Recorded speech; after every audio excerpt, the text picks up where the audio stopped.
اللہ کے رسول نے فرمایا درمیان یعنی کہ جب امام خطبہ دے رہا ہو اس وقت نماز پڑھنا بھی منع، سلام کرنا بھی منع، سلام کا جواب دینا بھی منع، اس وقت اگر کسی کو چھینک آئے اس کا جواب دینا منع، یہاں تک کہ اگر کوئی بات کرنا منع اور کوئی بات کر رہا ہو تو اسے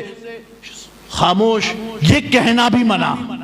کوئی بات کر رہا ہو تو اسے خاموش کہنا یہ بھی منع۔ تو کہتے ہیں سرکار فرماتے ہیں اگر کسی نے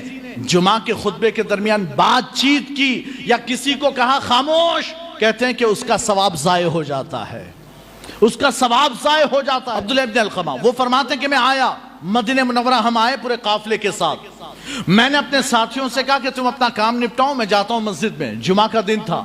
کہتے ہیں میں فوراً مسجد نبوی میں آ گیا اور عبداللہ ابن عمر امام تھے تو عبداللہ ابن عمر کے قریب آ کر بیٹھ گیا۔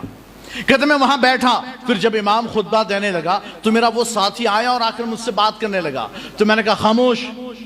خاموش۔ کہتے ہیں پھر وہ چپ ہو گیا، بیٹھ گیا، نماز جمعہ ختم ہو گئی، ہم واپس لوٹے، میں عبداللہ ابن عمر کے پاس گیا، میں نے کہا کہ حضور میں تو جلدی آ کر بیٹھ گیا تھا لیکن میرا ساتھی آیا، آ کر بات کرنے لگا خطبے کے درمیان، تو میں نے اس سے کہا خاموش، آپ کیا کہتے ہیں؟ سرکار فرماتے جو بات کرنے لگا، حضور فرماتے وہ تو گدھا ہے، جو بات کرے وہ تو گدھا، اور جو خاموش کہے اس نے اپنی جمعہ کا ثواب برباد کر دیا، تم نے اپنے نماز جمعہ کا ثواب برباد کیا اور وہ تو گدھا۔ تو اللہ کے رسول کی حدیث مبارکہ سرکار ارشاد فرماتے ہیں کہ منبر پر کھڑا ہو کر اگر امام خطبہ دے کوئی بات کرے تو ایسا گدھا کہ جس کی پیٹھ پر بوجھ لادا ہوا ہے،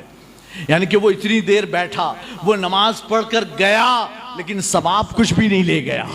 ثواب کچھ بھی نہیں لے گیا۔ اور جس نے کہا خاموش، حالانکہ بات تو اچھی تھی نا کہ خطبہ ہو رہا ہے خاموش چپ، لیکن پھر بھی سرکار فرماتا اگر چپ کہا خاموش کہا تب بھی اس کا جمعہ کا ثواب ضائع ہو گیا۔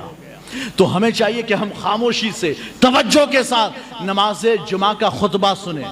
ہے نا، ہماری نماز جمعہ ڈیپینڈ کرتی ہے خطبہ جمعہ پر۔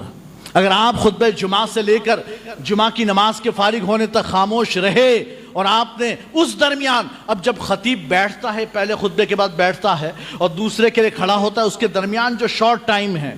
اس شارٹ ٹائم میں آپ کو دعا کرنی ہے، دعا کرنی، لیکن کیسے؟ ہاتھ اٹھا کر دعا نہیں کرنی ہے، اس لیے کہ آپ کو تو خاموش چپ چاپ بیٹھنا ہے، تو ہاتھ اٹھا کر زبان سے نہیں، آپ کو دل میں دعا کرنی ہے،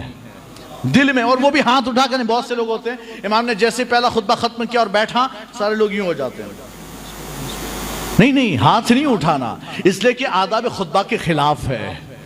آداب خطبہ کے خلاف کہ ہاتھ بھی نہ اٹھاؤ، ادھر ادھر دیکھنا بھی نہیں، اور اچھا ادھر آپ بیٹھیں تو آپ کو متوجہ ہونا ہے امام کی طرف۔ سرکار فرماتے ہیں کہ جو بندہ خطبے میں خاموش بیٹھا چاہے امام خطیب کے خطبے کی آواز اس کے کانوں تک آئے یا نہ آئے، لیکن جتنا ثواب سننے والے کو ملے گا اتنا جس نے نہیں سنا لیکن خاموش رہا اسے بھی اتنا ثواب ملے گا۔